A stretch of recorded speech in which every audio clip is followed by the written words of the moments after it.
What's up mga ka-fashionista and welcome back to my channel! So yun mga ka-fashionista ay babalikan muna natin yung ginawa ko na costume na ginamit ni Miss Sunshine Lo Chavez representing Mandaue City sa Miss Mandirigma Philippines 2025. Kaya my God, I'm so happy talaga mga ka-fashionista. Dahil alam niyo mga ka-fashionista, nairampa po itong costume na ito sa national stage mga ka-fashionista.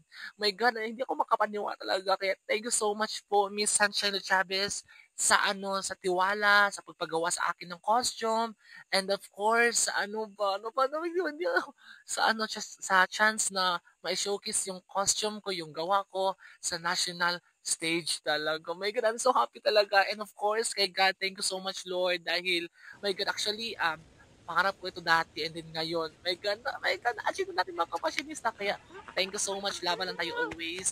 And thank you so much, Lord, for everything. Kaya mga kapassionista, watch po ninyo yung full, yung performance niya. Okay? So, watch niyo ito mga kapassionista. Kaya, let's go!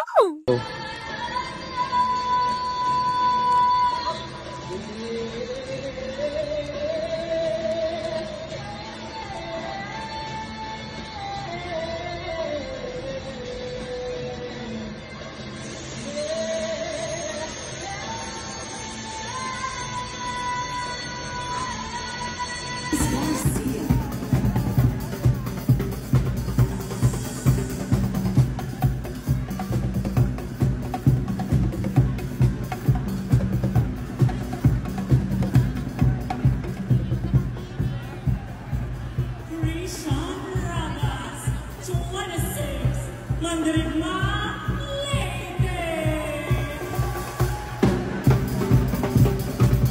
Mandirigma 3, Mandaue City.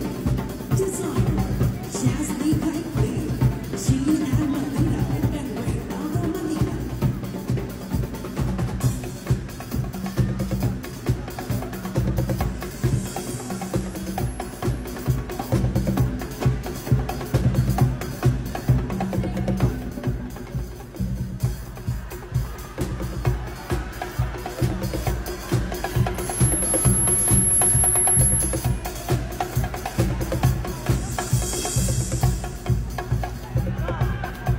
Sunshine Lo Chavez, your Miss Mandirigma, Mandaue City.